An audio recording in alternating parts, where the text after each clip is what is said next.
김종배 시선 집중.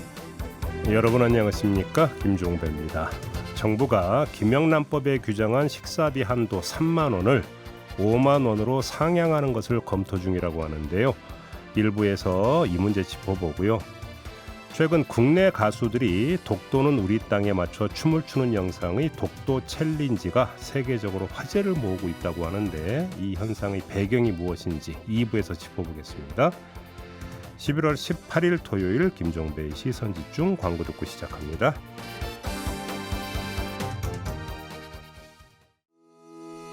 시선집중은 촌철님들의 다양한 목소리를 기다립니다. 짧은 건 50원, 긴 건 100원인 문자메시지 샵 8001번, 스마트 라디오 미니와 유튜브 라이브로도 시선집중과 함께하실 수 있습니다. 믿고 듣는 진품시사 김종배의 시선집중.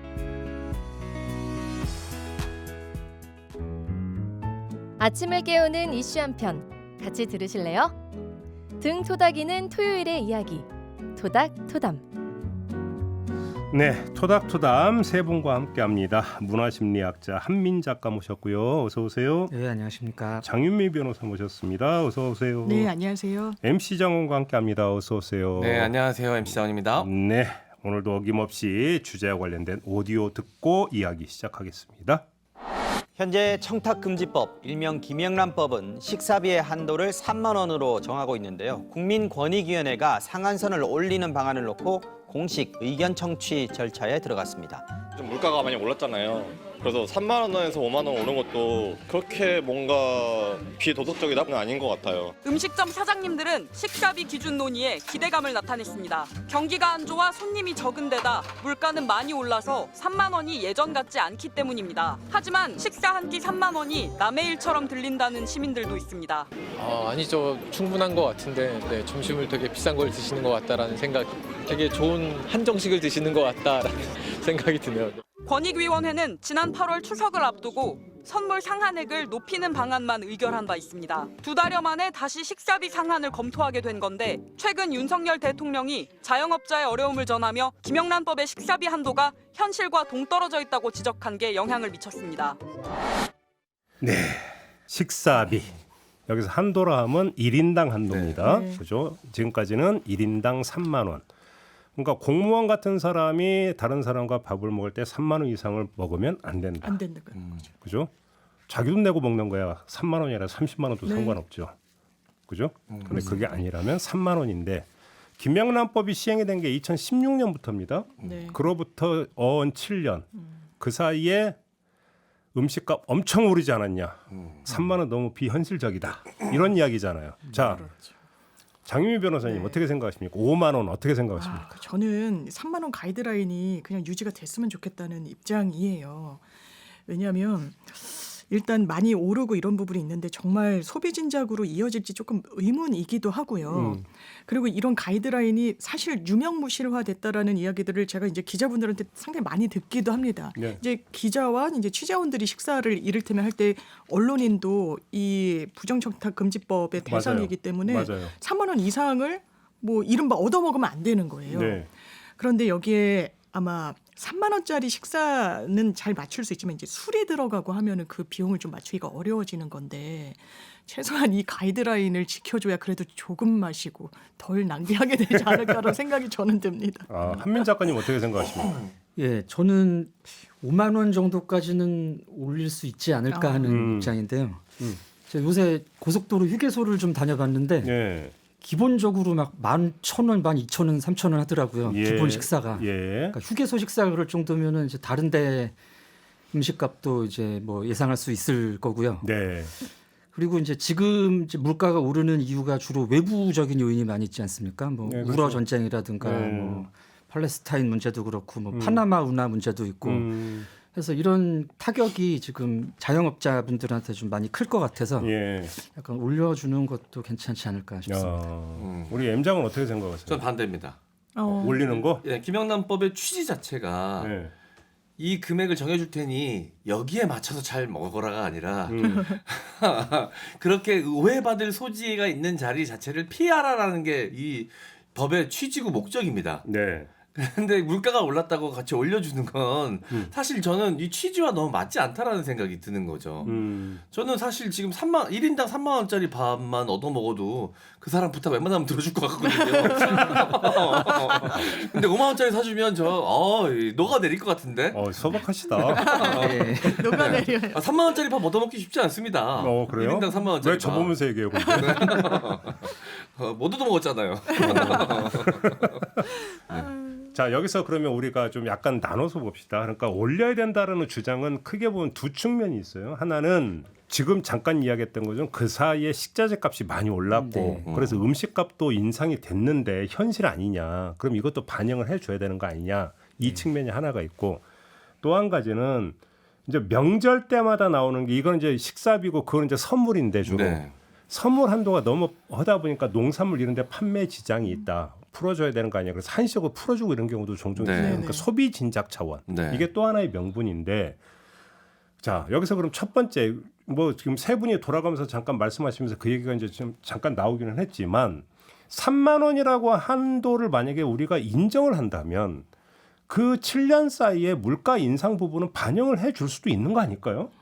장윤빈 변호사님? 그렇죠. 뭐 현실적으로 물가가 실제로 많이 올랐고 7년 전에는 한 5천 원으로도 한 끼 식사가 됐는데 지금 그게 거의 10,000원 정도는 드니까요. 그러니까 2배 뛰었다면. 그런데 이제 좀 3만 원 한 끼에 한 명당 3만 원은 좀 싼 식사 비용은 아니지 않습니까? 그러니까 그 더 비싼 거를 먹고 더 비싼 것도 같이 가격이 올랐으니까 3만 원을 5만 원 거기에는 좀 동의하기가 어렵고 거기에 그냥 3만 원에 맞춰서 먹는 게 왜냐하면 3만 원도 지금 점심 식사 같은 경우에는 좀 고액의 식사라고 딱 판단받거든요. 이게 싼 식사는 아니거든요. 전직 갈비집 사장님은 고깃집입니다. 제가 그 삼겹살집이었고요. 갈비집이 아니라 삼겹살. 네, 갈비집이면 그래도 가격대가 좀 비싼데 삼겹살은 좀 이게 아무래도 서민 음식이라는 삼겹살도 올랐어요. 많이 올랐죠. 요즘은 삼겹살도 비쌉니다. 네. 그다음에 제 기준으로 삼겹살 1인분 먹으면 간에 기별도 안 가요. 저희도 한 6인분은 먹습니다. 셋이. 그러니까 그러면 1인당 2인분 먹는다고 치면 3만 원 훌쩍 넘잖아. 그래서 이게 1인분만 먹으면 제가 판매할 때 17,000원이었거든요. 1인분이. 1인분 먹으면 상관없어요. 근데 2인분 먹으면 34,000원입니다. 그래서 2인분에서 다이어터라고? 그래서 제가 딱 그 고깃집 운영할 때 이 김영란법이 시행이 됐거든요. 그래서 처음에 좀 우려와 걱정이 있었습니다. 매출이 줄진 않을까? 처음에는 충격 효과로 약간 줄어드는 것 같더라고요. 매출이. 근데 장기적으로 좀 지나고 나서 보니까 다시 그 큰 차이 원래도 큰 차이 없었고 계속해서 봤을 때 저희는 음식 가격대가 이렇게 높지 않은 집 같은 경우는 크게 영향이 없습니다. 그래서 소상공인들의 이 경제 활성화를 위해서 김영란법 이 3만 원 식사비 3만 원 올린다는 얘기는 저는 그래서 더 와닿지가 않는 거예요. 그러면 거꾸로 그럼 두 번째 소비 진작 차원에서 별로 효과가 없을 거라고 보시는 거네요? 저희가 자료를 찾아보니까 명절 때 선물값을 2배로 한번 올려준 적이 있어요. 처음으로. 그게 한 3년 전인데 당시 선물 그래서 판매가 얼마나 올랐나 봤더니 실제로 7%가 올랐더라고요. 그래서 그 어떻게 7%가 올랐는지까지 이제 자료를 찾아보니까 그 가격대가 올라서 2배로 뛰어줘가지고 20만 원, 30만 원까지 선물이 가능했었는데 그 가격대 선물이 많이 팔린 게 아니라 그때 코로나여서 집에 찾아가지 못하니까 고가의 선물들을 주변에 많이 보낸 거예요. 그래서 주로 고가의 선물, 20만 원이 넘어가는, 30만 원이 넘어가는 고가의 선물 판매율이 올라가면서 7%가 상승했더라고요. 그러니까 실제로 어떤 물건 판매에 큰 차이는 없었다. 그 자료가 있더라고요. 그래요. 저는 이제 소비 진작이라는 차원보다는 이제 물가 현실화라는 차원에서 고려를 할 필요가 있는 것 같은데요. 그러니까 실질적으로 뭐 소비가 늘어나진 않더라도 이제 과거부터 물가가 많이 오른 거는 사실이지 않습니까?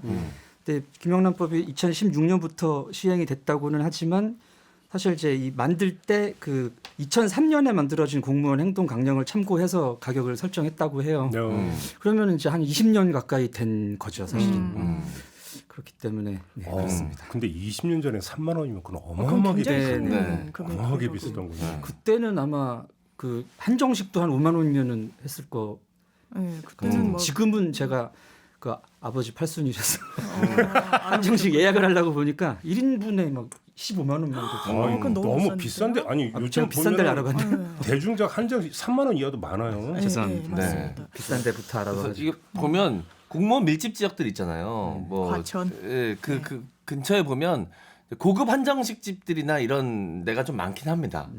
네, 그래서 보면 한정 메뉴 김영란법 한정 메뉴가 그래서 29,000원짜리, 29,900원짜리 메뉴 이런 것들이 좀 많이 있거든요. 그러니까 바로 그건데요. 그러니까 여기서 나오는 부작용이 하나가 뭐냐면 김영란법이 처음 시행이 될 때 바로 지금 M장이 이야기했던 김영란법 세트가 나왔어요. 네. 네.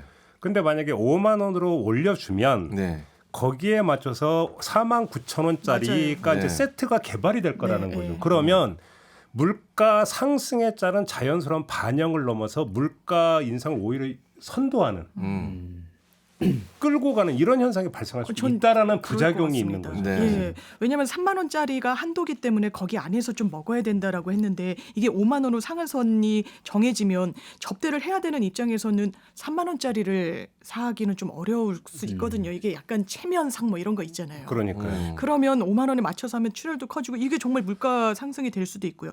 제가 법원에 계신 분이랑 한번 식사를 한 적이 있었어요. 이제 변호사님이랑 저까지 3명이 했는데 4만 원짜리 코스인 거예요. 근데 그분한테 누가 될 수 있잖아요. 네. 3만 원짜리 이상 식사를 이제 한 분이 사는 자리였는데 그래서 4만 원짜리 코스를 시키고 나머지는 그러니까 총액이 맞으면 되니까요. 단품으로 시켜가지고 이제 먹었던 기억도 있긴 한데 또 진짜로? 예, 실제로요. 그런데 생각을 해보면 이게 뭐 소비 진작에 누가 된다라고 하지만 그 대상이요 공직자, 언론인, 학교 선생님들 뭐 이런 분들만 그런 한도를 갖고 접대하라는 것이거든요. 그러니까 나머지 그냥 사기업가 개인 대 개인, 사인과 사인 간에는 사실 한도라는 건 없는 거예요. 그래서 저는 지금 기준이 좀 유지됐으면 좋겠습니다. 근데 사실은 여기에 이제 그 자연스럽게 접대라고 하는 단어가 등장을 했는데 근본적으로는 이게 그러니까 아니 공무원이 자기 돈 내고 먹는 거는 3만 원을 먹든 30만 원을 먹든 300만 원을 먹든 상관없는 거잖아요. 네. 접대 받을 때 얘기잖아요. 네. 그러니까 본질적으로 접대 문화가 있는 거예요. 예를 들어서 친구가 나 오늘 한턱 쏠게. 네. 라고 하면서 그 한도 고민한 거 보셨습니까?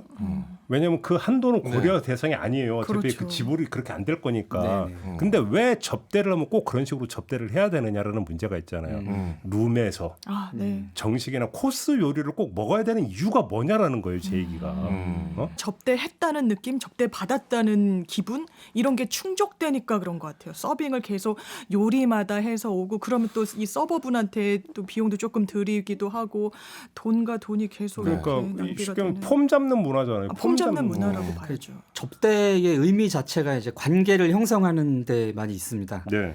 그래서 이제 관계를 형성할 때 뭐 중국 같은 경우가 대표적인데 관시. 예, 관시를 형성하기 위해서 이제 뭐 굉장히 엄청난 메뉴들을 계속 가지고 오는 거죠. 그래서 내가 이만큼까지 당신을 대접했다. 네. 또 받은 사람도 이 정도 받았으면 내가 당신과 관계를 맺을 의향이 있다. 이런 식으로 사실 관계가 형성되는 측면이 있기 때문에 그런 뭐 반영이 아닐까 싶네요. 그러니까 저는 이 김영란법이 실제로 뭐 경제 효과를 생각한다기보다는 그런 영향력보다는 정서적 영향이 더 크다고 보거든요. 저는 김영란법 때문 이후에 물론 여러 가지 사회 현상이 맞물리면서 나타난 현상이긴 하지만 각자 계산하는 문화도 더 그 이후에 좀 견고히 된 것 같고요. 더치페이. 네. 그리고 회식 문화도 많이 바뀌었습니다. 그 사이에. 회식이 거의 줄어들었어요. 그래서 뭐 문화 행사를 대체한다던가 젊은 세대들 중심으로 해서 회식은 뭐 이제 거의 없어져가는 문화가 될 정도로 회식 문화에 대해서 이제 거부감도 많이 생기기도 저 했고. 고민이에요. 이제 연말 다가와서 네. 우리 팀 회식을 하자고 얘기를 해야 되나 얘기하면 꼰대라고 욕먹나. 아니 저 진짜 고민이에요. 근데 저도 고민입니다. 저도 사장이니까 직원들한테 이걸 하자 그러면 싫어할까 아니면은 하자는 얘기를 안 하면 이 회사는 회식도 안 한다고 욕을 할까 너무 고민이더라고요. 진짜 고민이에요. 그러니까 어디에 줄을 서야 될지 솔직히 잘 모르겠어요. 고민 안 하셔도 될 것 같아요. 지금 PD님이 저희는 대환영이라고 올려주셨습니다. 저희한테. 그 얘기는 PD님도 이제 고위직으로 분류가 되는 겁니다. 정말. 그럼 여기서 지금부터 고해성사의 시간을 가져보도록 하겠습니다. 네. 개인적으로 접대를 얼마까지 받아봤는지 고백의 시간을 가져보도록 하겠습니다. 네네. 우리 장유민 변호사님은 저는 기자할 때요. 그땐 김영란법이라는 게 생기기도 전이어서요. 네. 그때 이제 국회를 출입하면 대단히 고급 한정식인데 맛은 좀 별로예요. 근데 엄청 비싸고 많이 차려져 있고 예. 또 뭐 노래방 이런 것까지 그 당시에 이제 의원들이 다 비용 계산을 하고. 저거 거기서 궁금한 예. 게 그 식사비 한도 3만 원에 예. 그래서 1, 2차 다 포함이 되는 금액입니까? 아 그렇다고 봐야죠. 예, 1, 2차 그리고 여기서 밥 먹고 네. 저기 디저트 집에 가서 5,000원짜리 아이스크림을 먹었다고 쳐요. 그럼 그것도 3만 원에 포함이 되네요. 그렇죠. 왜냐하면 이를테면 그거죠. 최근에 그 김봉현한테 접대를 받았다는 검사들 네. 뭐까지 포함시켰냐? 밴드까지 포함시켰잖아요. 맞아요. 접대에 들어가는. 네. 그래서 밴드가 들어오기 전에 나간 검사는 또 이렇게 면책이 되고 맞아요. 그때까지 남아 있어서 그 밴드 음악을 듣고 노래를 했던 검사는 너는 밴드에 대해서도 접대를 받은 거다. 그러니까 포함이 된다고 봐야죠. 아무튼 그랬으니 그때다. 예. 우리 네. 원장은 저는 뭐 접대를 받아본 게 저한테 뭐 도움을 받을 만한 분들이 안 계셔가 저한테 뭐 제가 뭐 접대를 받아본 기억은 없고 제가 어디 접대를 했던 기억은 좀 있는 것 같아요. 예. 네. 그래요? 네. 얼마까지? 뭐 정확하게 기억은 안 나는데 보통 그러면 이제 제일 많이 찾는 데가 한정식 이러니까 생각해 보니까 뭐 한 4, 5만 원대였던 것 같긴 하네요. 우리 한민 작가님 저도 이렇게 접대를 받는 위치에는 별로 못 있어봤는데요. 예. 저는 이제 제가 학교 행사를 하면서 이제 손님들 오셨을 때 이렇게 김영란법에 의거해서 가격을 계산해 봤던 적은 있습니다. 이제 양식집이 저희 학교에 있었는데, 네. 근데 이제 하나만 시키면은 이제 3만 원 안쪽으로 충분히 가능한데, 네. 그러니까 이제 뭐 요리를 하나쯤 더 시킨다든가, 뭐 와인을 한 잔 더 시킨다 하면은 이제 이게 맞추기가 좀 애매해지는 부분이 있더라고요. 네. 근데 진짜로 그게 있더라고요. 그러니까 뭐냐면 저는 이제 그 일평생 빈대로 살아왔기 때문에 네. 접대를 해본 적이 거의 없어요. 네. 그러니까 접대를 받은 적도 없어요. 네. 그냥 알아서 그냥 제가 붙었지. 그죠? 가격 불문하고. 네. 요즘 이제 뭐냐면 우리 한번 모이자 이러면 네. 모임을 발휘한 제가 그러니까 그럼 호스트가 돼야 되잖아요. 그럼 어디서 해야 될지 솔직히 고민이 되는 부분이 있긴 되게 있어요. 고민되죠. 예. 네. 특히나 그것이 그냥 말 그대로 아주 막역한 친구 사이라면 뭐 선술집에서 보자 이래도 사실 되죠. 네. 근데 그게 아닌 경우는 사실 고민이 되는 부분이 네, 있긴 있거든요. 네. 사실은 그러다 보니까 요 격식의 문화, 그죠? 뭐 폼을 좀 내야 된다라고 하는 이런 것들이 결국 뭘로 연결되냐면 가격이죠. 그래 뭔가 좀 저렴하게 하면 기분 나빠할까봐 저도요. 예. 상대가 기분 나빠할까 뭔가 저스럽고 걱정되는. 그러니까 접대를 하면서 뭔가 이게 뭔가 캥기는 네. 이 문화가 사실 가격이 문제가 아닌 거죠. 따지면. 그런 거 맞습니다. 아닌가요? 네. 예, 정말 돈 쓰고 욕 먹을까봐 걱정되는 거죠. 정확한 예. 표현이세요. 맞아요. 그냥 돈 쓰고 욕 먹느니 좀 더 쓰자. 뭐 이런 그러니까 분위기가 있는 조금 거죠. 더 쓰고 욕 덜 네. 먹자. 바로 이게 만약에 가장 핵심적인 문제라면 가격 인상하면 안 되죠. 음. 왜 그러냐면 그 격식을 따지면 기준점이 가격 상한선이 돼버리니까. 네. 결국은 한 뭐 3, 4만 원 선에서 맞출 수 있는 게 5만 원으로 그냥 자동 인상되어 버리는. 네. 물가가 반영이 된 게 아니라 물가를 선도하는 이런 결과를 빚게 되는 거 아니냐라는 것이죠. 네. 진짜 공감됩니다. 근데 돌발 질문, 접대를 왜 받아야 되는 거죠? 그게 사실 특히 공무원 같은 경우 접대를 왜 받아야 되는 거죠? 관리한다는 측면이 좀 있는 것 같아요. 기업들도 좀 아니, 그렇고. 업무라고 하면 그러니까 회사가 아니라 사무실로 보서 회의실에서 얘기하면 되는 거잖아요. 그렇습니다. 접대를 왜 받아요?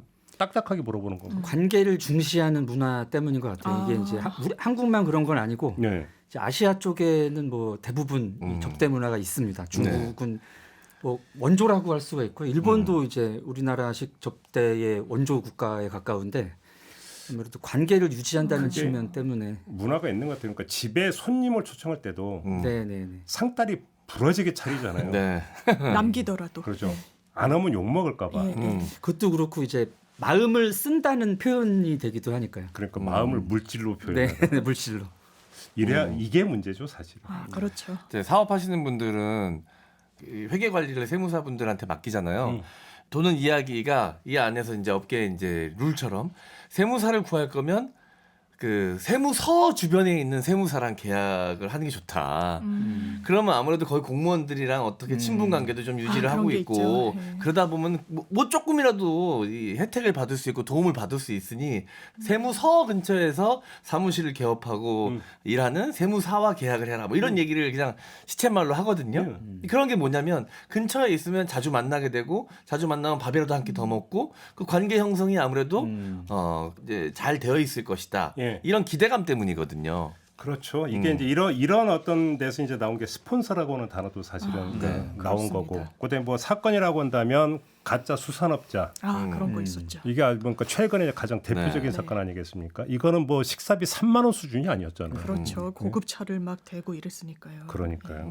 그런 거 놓고 본다면 사실 음지에서는 우리가 지금 이야기하는 3만 원이 오르냐 5만 원이 오르냐 어찌 본다면 쓸데없는 얘기일지도 몰라요. 어찌 본다면 정말로 경계하고 단속해야 되는 접대 이거는 음지에서 우리 상상 이상으로 벌어지고 있을지도 모른다. 가짜 수산업자 사건이 어찌 보면 하나의 어떤 삐져나온 돌출된 사례일지도 모른다. 사실 이런 거 아니겠습니까? 3만 원이냐 5만 원이냐 이 바탕에 깔려있는 우리의 접대문을 한번 좀 돌아봤으면 좋겠다. 이런 말씀을 드리면서 전하는 말씀 듣고 두 번째 주제로 넘어가겠습니다.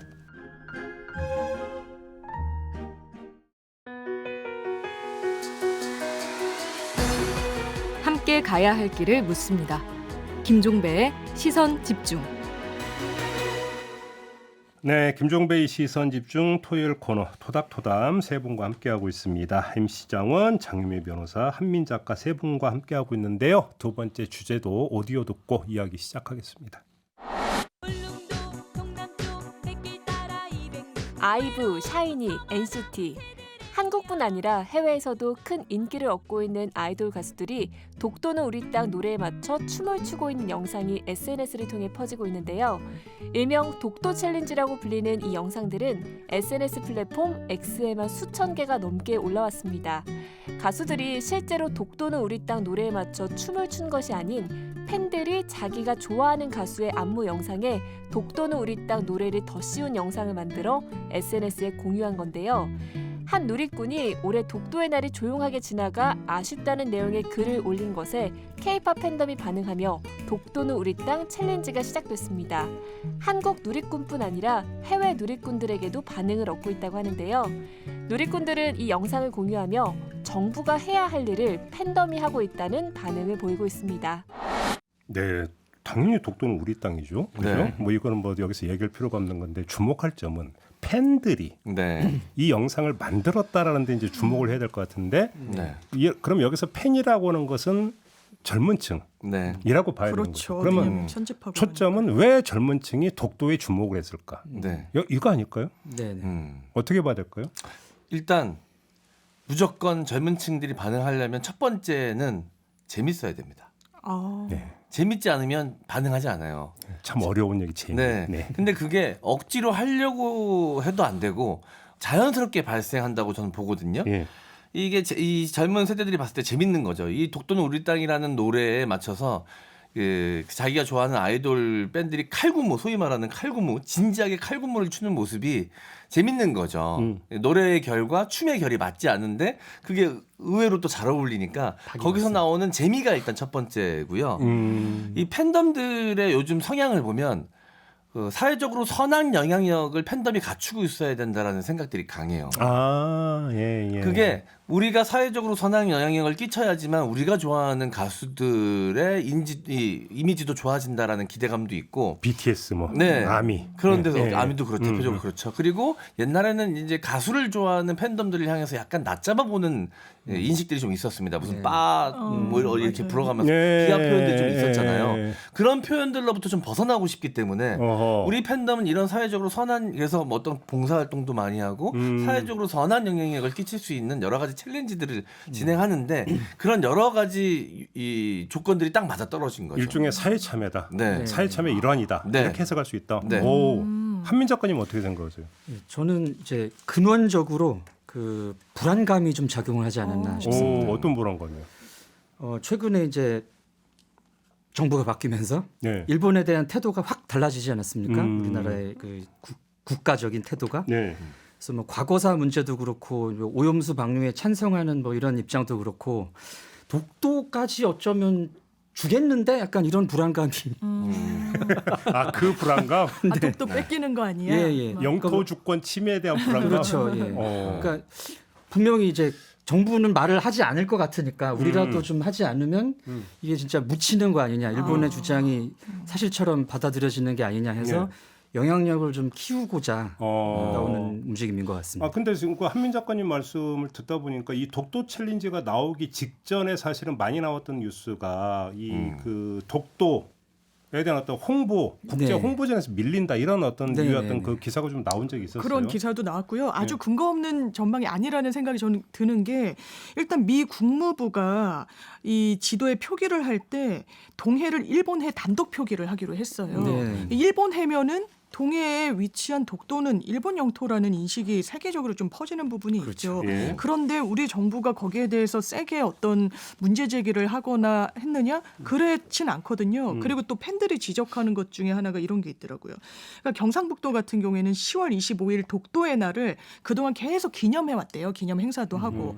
근데 지난 2년 동안 행사 자체를 또 개최하지 않았다는 겁니다. 그래서 이 독도와 관련해서 정부가 제대로 이걸 수호하거나 챙긴다는 인상을 받지 못하니까 그 공백을 시민들이 그리고 케이팝을 좋아하는 팬들이 메우고 있구나. 그래서 제가 기사를 하나를 찾아봤는데 이 독도 챌린지 현상을 조망하면서 제목을 그렇게 단 거예요. 한 언론사가 정부 대신에 독도 지키기에 나선 케이팝 아이돌 이렇게 달았더라고요. 그러니까 앞에 방점이 찍히면 정부 대신 시민들이 나섰다 이렇게 보여지는 부분도 있습니다. 혹시 그러면 제가 좀 너무 무리하게 연결하는지 한번 좀 말씀을 좀 해주셨으면 좋겠는데 예를 들어서 유튜브에서 이른바 국뽕 컨텐츠가 되게 그 호응을 많이 받고 맞습니다. 클릭수 엄청 올라가는데 그러니까 직방이게 사실은 이제 국뽕 콘텐츠 이런 거잖아요. 근데 이제 그런 것들에 사실은 되게 관심을 보이고 좋아하는 층이 또 상대적으로 젊은 층이고 그렇다면 이게 심리적으로 좀 연결이 되어 있다고도 볼 수 있나요? 그런 점에서? 약간 결이 다른 부분이 있거든요. 보통 이제 그런 국뽕 콘텐츠라고 불리는 콘텐츠의 특징은 해외에서 활약하는 한국인의 모습이나 해외에서 인정받는 한국의 특이점들 같은 것들을 컨텐츠로 다뤘을 때 세계에 비치는 한국의 모습이거든요. 근데 이거는 한국에서 시작한 발화된 움직임이잖아요. 그러니까 조금은 결이 다르다는 그럼에도 불구하고 우리나라라고 하는 그러니까 강조점을 우리나라에 둔다는 점에서는 비슷한 거 아니냐고. 그런 건 비슷하죠. 뭐 근원적인 국가 정체성에 대한 이제 욕구가 나온 거라고 봐야죠. 근데 이제 이 챌린지가 화제가 돼서 이제 해외 아이돌 팬덤들도 움직이기 시작했거든요. 그러니까 해외 반응이 어떻대요? 네, 조금씩 이제 반응을 보이고 있어요. 워낙 재밌으니까. 근데 우리나라만큼 아직 뜨겁진 않은 게 그 노래가 어떤 노래인지 잘 모르니까. 독도는 우리 땅이란 노래가 만약에 이게 해외 팬들 사이에서도 열풍이 불어가지고 같이 그리고 이게 아이돌 영상을 가지고 만드는 거기 때문에 주체가 우리나라 사람인지 외국 사람인지 알 방법이 별로 없어요. 그렇잖아요. 노래 아이돌은 우리나라 아이돌이고 노래는 우리나라 노래이기 때문에 만든 주체가 해외 팬들이어도 티가 잘 나지 않습니다. 해외 팬들은 근데 아이돌은 알아도 독도는 우리 땅 노래는 잘 모를 텐데. 그러니까요. 그런데 이제 그 한류 현상이 요새 이제 4차 한류라는 얘기가 있는데요. 4차 한류는 또 뭐예요?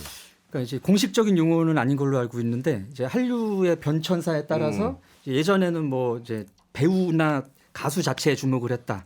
그 다음에는 이제 뭐 노래나 드라마에 주목을 한다. 그 다음에는 이제 3차쯤 되면은 음식이라든가 옷 같은 거 이제 그 나라의 문화에 관심을 갖기 시작합니다. 그리고 이제 4차쯤 되면은 그 나라의 역사, 지방, 뭐 한국 사람들도 잘 모르는 거를 이 팬들이 이제 공부를 해가지고 적극적으로 막 소비를 하러 오는 거예요. 그래서 특히 이제 이런 현상이 두드러지는 게 이제 아미인데 BTS 이 친구들은 거의 뭐 이제 한국사 공부를 해가지고 해외 사이트에서 외국 그 이제 일본이나 중국 그 강성 팬들하고 싸웁니다. 적극적으로 그 수준까지 가는 거죠. 그 맥이 닿는데요? 그러니까 그렇게 놓고 본다면 연결이 돼. 제가 아까 국뽕 콘텐츠 얘기를 하셨는데 제가 아이를 키우잖아요. 그런데 아이는 자기가 보는 거에서 계속 이제 알고리즘으로 뜨는 거에 상당히 영향을 많이 받더라고요. 근데 어떤 노래를 부르기 시작하냐면 정말 독도는 우리 땅. 일본은 나쁘다. 그리고 애국가 엄청 목소리 높여 부르고요. 애국가를? 네. 왜냐하면 장기자랑 대회를 나가가지고 학원에서 이제 상을 타왔는데 애국가를 불렀다고 하니까요. 그리고 뭐 한국을 빌낸 뭐 50인의 그건 뭐 이제 아이들이 교육 콘텐츠로 많이 하기도 하는데 이게 아이들 콘텐츠에서도 뭔가 애국심을 고조시키는 거기에 되게 심취했어요. 지금 8살밖에 안 된 아이인데도. 그래서 이른바 뭐 민족주의를 좀 고양하는 콘텐츠와 또 독도에 대해서 정부가 약간 이제 소원한 부분을 어떻게든 좀 메우려는 다 이 부분이 맥이 닿아 있는 것 같다는 생각이 듭니다. 근데 아까 잠깐 칸민 작가님도 그 말씀을 하시긴 했는데 불안감, 네. 뭐 이런 독도 어떻게 되는 거야? 뭐 이런 불안감. 결국은 이거는 독도 지키기에 대한 우리 정부의 지금 태도가 뭔가 좀 이상하다라고 하는 어떤 문제의식이 깔려 있다라는 얘기가 되는 거잖아요. 뭐 실제로 독도를 넘기거나 그런 일은 하지 않겠지만 네. 이런 식으로 이제 홍보도 안 하고 뭐 연구 예산도 삭감이 되고 이런 식의 시간들이 지속이 되면은 이제 일본과의 그 외교전에서 불리한 위치까지는 갈 수 있지 않겠느냐 그런 불안감이죠. 실제로 예산이 엄청 깎였다고 볼 수 있죠. 그러니까 동북아 역사재단의 일본 역사 왜곡 대응 연구 예산이 원래 책정이 돼 왔었어요. 예. 이게 올해 20억 원이 편성이 돼 있었는데 내년 5억 3천으로 반의 반토막이 났거든요. 그리고 올해 10억 원 책정이 됐던 영토주권 수호 사업 연구개발 예산이라는 게 있습니다. 이게 내년에는 20%가 깎여서 8억 400만 원으로 책정이 됐는데요. 네. 그러면 무슨 영토주권 수호 사업 뭐 이거 무슨 사업하는 거야 이러실 수 있잖아요. 네. 실제로 고지도 고사료 발굴해가지고요. 네. 독도가 정말 역사적으로 한국에 귀속하는 우리 영토임을 분명히 하는 그 근거들을 찾아내는 거예요. 그리고 이게 홍보가 돼야 되잖아요. 외국에서도 인정되는 하나의 이제 역사관으로 자리 잡아야 되기 때문에 이걸 홍보하고 외국에 홍보 자료 배포하고 이런 데 예산이거든요. 네. 물론 이거 깎인 거 독도에 대해서 어떤 수호지가 좀 부족한 거 아니냐에 대해서 기재부는 그렇지 않다라고는 이야기합니다. 그래도 관련 연구 차질 없이 수행되도록 뭐 단가 일부만 조정한 거라고 하는데 연구는 기본적으로 돈으로 하는 건데 이제 연구가 제대로 될지는 좀 의문입니다. 그러면 독도 챌린지라고 하는 현상에는 정부에 대한 그 불만 내지 비판 의식에 깔려 있다고 봐야 되는 거잖아요. 그러면. 이게 비판 의식이라고 하면 좀 무겁게 다가오지만 기존 이 젊은 세대들한테는 독도는 우리 땅이라는 사실이 아주 당연한 명제로 받아들여지고 있고 그걸 전제로 한 상태에서 이 독도는 우리 땅 챌린지라는 걸 통해서 재미까지 소구할 수 있는 거죠. 그래서 이 한 아이돌 그룹이 있는데 거기는 이제 다른 나라 멤버들도 이렇게 있어요. 근데 핸드폰에다가 이제 팬들을 향한 메시지를 써가지고 한 글자씩 해서 이렇게 한 사진이 있는데 그 사진에다가 핸드폰에 있는 글씨를 독도는 우리 땅으로 바꿔가지고 이렇게 하는 챌린지의 일환으로 그렇게까지 갔더라고요. 근데 그 멤버 중에 일본인 멤버가 있습니다. 그 멤버 핸드폰에는 독도는 너네 땅이라고 바꿔놨더라고요. 그 얘기하니까 궁금해. 우리 한민 작가께 여쭤보고 싶은데. 일단 독도 챌린지에 대한 일본의 반응은 어때요? 아직 뭐 반응이 바로 나온 것 같지는 않고요. 네. 일단 이제 일본인들의 독도에 대한 반응은 그 정부의 입장을 따라가는 쪽입니다, 주로. 독도 자체에 대해서 그래서 자기네 땅이라고 이제 믿는 거죠, 그러니까. 네, 이제 다케시마가 일본 땅인데 한국인들이 자꾸 자기네 땅이라고 한다라는 거에 대해서는 불만을 가진 일본인들이 되게 많아요. 근데 다케시마가 어디 있는지 모릅니다. 최근에 그 일본 홍보 영상 같은 게 나왔었는데요. 이제 그 한국이 계속 노린다 이런 식으로 그러면서 이제 일본인들이 몇 대 전부터 대대로 농사지었던 그 섬을 한국인들이 노린다는 식으로 얘기를 하는데 독도는 농사 짓는 데가 아니지 않습니까? 그리고 이제 이름이 다케시마이기 때문에 일본인들이 그냥 막연하게 자기네 땅이라고 생각을 하는 거예요. 근데 제가 찾아보니까 일본에 다케시마라는 섬이 한 5군데 있습니다. 맞네요. 그러니까 한자로 하면 죽도, 대죽자 써가지고. 죽도가. 제 지인이 남자분인데 일본 여성분과 결혼을 해서 사는 곳은 이탈리아예요. 네. 근데 절대 그 부인과 나누면 안 되는 대화가 주제가 있더라고요. 그 독도예요? 그 중에 하나가 독도입니다. 그렇군요. 하나가 후쿠시마 오염수 방류. 부부싸움 합니까? 네, 그 두 개는 절대 안 건드린다 그러더라고요. 그래서 근데 계속 이 남자분도 제가 아는 이 남자분도 이런 거에 굉장히 관심이 많은 분이어서 어떻게든 얘기를 하고 싶어서 물어보려고 하면 실제적으로 아는 정보는 별로 없다 그래요. 근데 불편해하는 지점이라고 합니다. 그러니까 이제 피해가야 한다고. 아니 막연하게 그러니까 그런 식으로 해버리면 일본인들한테 이제 한국은 우리나라 땅을 불법 점령하고 있는 무도한 세력이 되는 거 아닙니까? 그렇게 선전이 되고 있죠. 그리고 실제로 교육도 상당히 강화하고 있다라고 해요. 일단 지난해 일본 정부 검정을 통과한 고교 사회 교과서 무려 50종인데요. 50종 전부에 들어간 게 이겁니다. 한국이 독도를 불법 점유하고 있다. 이런 교육을 받고 있는 거예요. 그리고 요미우리 신문 등 이제 일본의 현지 언론에 따르면 일본 정부가 독도 등 타국가 영유권을 다투는 지역 관련 경비로 예산 편성을 했는데요. 3억엔 27억 원입니다. 우리가 예산을 깎고 거기에 지원되는 어떤 지원을 많이 철회하는 동안 일본은 더 강도 높게 이런 움직임을 가져가고 있다. 대비가 되는 그러면 반면에 그럼 우리나라에서는 학교 교육에서 독도 교육이 좀 이루어지고 있는 겁니까? 독도 교육도 좀 유명무실해지고 있죠. 원래는요. 네. 2015년도에 이게 다 교육부 관련 지침에 세부 사항이 들어가 있습니다. 네. 그래서 독도 관련 교육에 대한 최소 기준 시수 그러니까 수업을 받는 시간을 10시간으로 규정을 해놨었는데요. 올해 교육부 지침 바뀌었습니다. 1시간 이상으로만 명시가 됐어요. 왜 자꾸 그런 식으로 가는 거예요? 예산도 그러니까 깎이고. 참 이해하기 어려운 부분인 거죠. 이해가 안 가는데요. 그러다 보니까 오히려 젊은 층이 더 독도 챌린지를 하고 있다. 네.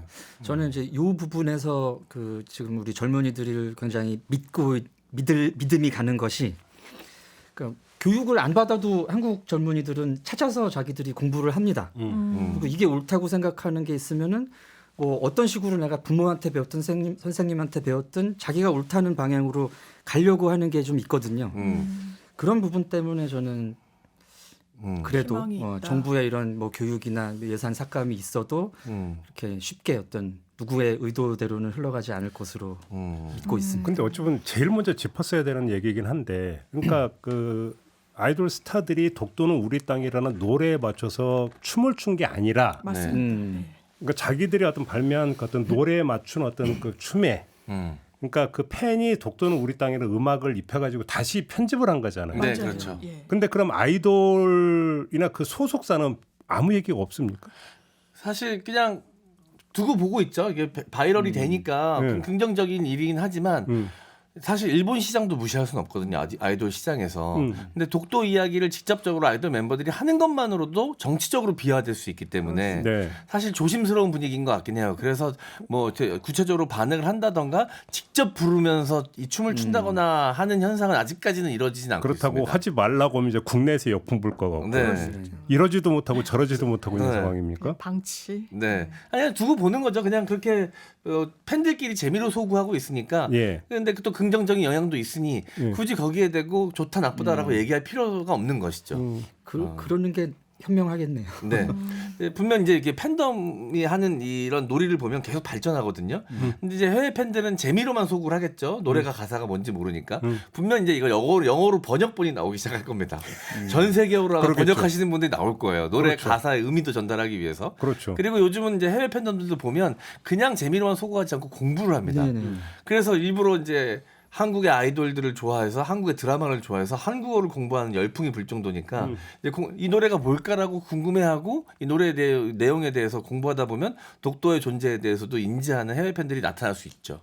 여기서 그럼 우리가 약간 그 각을 틀어가지고 아까 이제 그 말씀했잖아요. 이게 젊은이들의 사회 참여의 일환일 수 있다라고 한다면 옛날 어떤 젊은이들의 사회 참여 머리띠 두르고 팔 걷어 붙이고. 막 투쟁투쟁 외치는 이런 방식이 아니라 완전히 다른 양상의 사회 참여 방식이라는 점도 우리가 이제 그 빠뜨리면 안 되는 거예요. 그런 것 같습니다. 그런 점에서 이 거대 담론에서 어떻게 보면 자유로워졌달까요? 저희 때는 이건 반드시 성취해야 되고 내가 이뤄야 되는 하나의 이념. 그리고 대단히 추상적인 차원에서의 어떤 도덕성 이런 거에 좀 강박관념이 있었다면 요즘 젊은 세대는 제가 어제도 대단히 좀 젊은 분들이랑 대화할 기회가 있었는데 그런 거에 무관심한 게 아니라 그걸 체험하지 못했다는 거예요. 본인 세대들은. 그래서 나에게 이익이 되지만 그게 단순한 내 이해관계, 이기심 이게 아니라 사회적으로 의미 있고 기여를 하면서도 내 이익까지도 같이 성취할 수 있는 그런 부분에 대한 어떤 관심이 엄청나다고 하더라고요. 그래서 이런 부분도 젊은 세대가 계속 좀 찾아내면서 역사적으로 또 사회적으로 의미 있는 일들을 하고 있는 거잖아요. 왜냐하면 제가 독도 챌린지에 붙은 댓글들을 봤는데 뭐 국민보다 위대한 나라는 없다 이런 댓글이 있어서 또 마음에 와닿았거든요. 이게 젊은 세대들이 문화로 본인의 가치를 이렇게 좀 향유하는구나 이런 느낌을 받았습니다.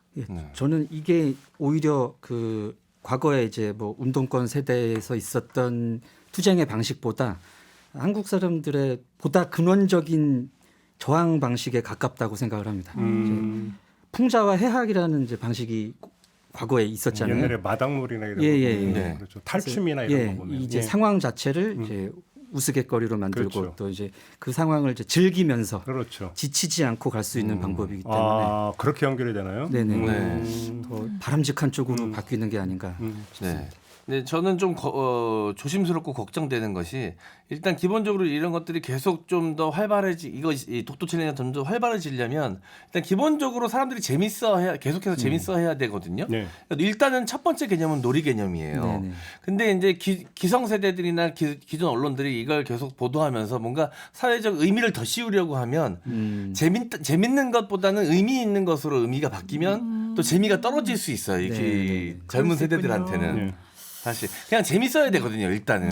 근데 제가 여기서 아까 잠깐 국뽕 이야기를 했기 때문에 욕먹을 각오를 하고 네. 하나 좀 문제 제기나 한번 세 분의 의견을 듣고 싶은 게 지금 이 독도 챌린지와 일단 끊고 별도로 여쭤보는 건데 일본의 넷 우익이나 중국의 소분홍이라고 있어요. 그러니까 SNS 공간에서 이루어지고 있는 젊은 층의 어떤 그 사회적 네트워크 거기서 지금 나타나고 있는 현상 중에 하나가 뭐냐면 민족주의라든지 어떤 그 자국 어떤 우선주의라든지 이런 것들이 사실 두드러지게 나타나고 있거든요. 이렇게 놓고 본다면 지금 우리가 이야기하고 있는 것도 하나의 어떤 그런 전조현상 비슷한 것으로 해석할 여지는 없겠습니까? 어떻게 생각하십니까? 저는 조금 결이 다른 것 같은데요. 그래요? 왜냐하면 이제 독도가 우리 땅이라는 것은 뭐 부정할 수 없는 사실이고 그리고 한국 젊은이들이나 한국인들 입장에서는 이게 이제 방어적인 행동에 가깝다 보니까 뭐 적극적으로 우리가 뭐 우월하다라든지 니네가 나쁘다든지 하는 얘기를 하는 단계까지는 가지 않을 것 같습니다. 그래요. 다른 분들의 생각은 어떠세요? 저는 그냥 개인적으로 어렸을 때는 그냥 문화를 그냥 접하잖아요. 그러면서 이제 대단히 민족주의 색채가 강하게 교육받았던 것 같아요. 제 스스로도.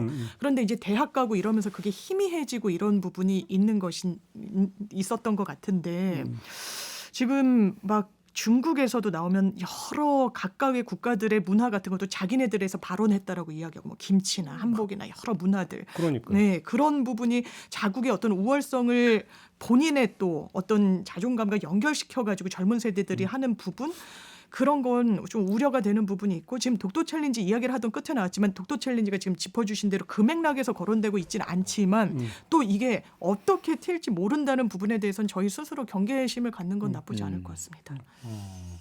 예, 지금의 이제 10대, 20대들을 보면 가만히 바라보고 있으면 40대인 저와 비교해 봤을 때 문화적 자존감이 굉장히 높아요. 그렇죠. 저는 제가 이 어렸을 시절에는 한국 영화가 해외 유수의 영화제에서 이렇게 최고의 상을 받는다던가 한국의 가수가 전 세계적으로 각광받는 모습을 상상조차 하지 못했거든요. 그러니까 아니요 강수현 씨가 베를린 영화제인가요? 어디서 네, 아지아제 바라제. 뭐 나라가 들썩이 엄청난 난리 났었던 기억이 나요. 저도. 그런데 지금의 이제 10대, 20대들은 그런 모습들을 당연하게 바라보면서 자라왔기 때문에 이 한국 문화에 대해서 바라보는 시각 자체가 좀 다르더라고요. 문화적 자존감이 굉장히 높아서 세계적으로 인정받는 것에 대해서 거리낌이 없고 거부감이 없습니다. 당연한 것으로 받아들이기도 하고요. 그 자긍심과 사실 아까 우려하셨던 넷 우익이나 어떤 민족주의나 자국 우선주의로 흐르는 것 사이에 어떤 경계가 무너지지 않을까라는 걱정이 있을 수는 있으나 지금까지는 굉장히 건강하게 발현되고 있고 넷 우익이나 이런 건 극히 일부에 저는 국한된다. 알겠습니다. 라고 생각을 합니다. 그럼에도 불구하고 독도는 우리 땅인 건 명백한 진실이기 때문에 뭐 그건 논란의 여지가 없습니다. 네. 이거 확실히 해야 되는 거죠. 알겠습니다. 자, 오늘 이야기는 이렇게 좀 마무리해야 될 것 같네요. 세 분 말씀 잘 들었습니다. 고맙습니다. 감사합니다. 감사합니다. 네, 김종배의 시선집중 오늘 준비한 이야기는 여기까지고요. 저 물러가고 다음 주 월요일 아침에 다시 인사드리겠습니다. 고맙습니다.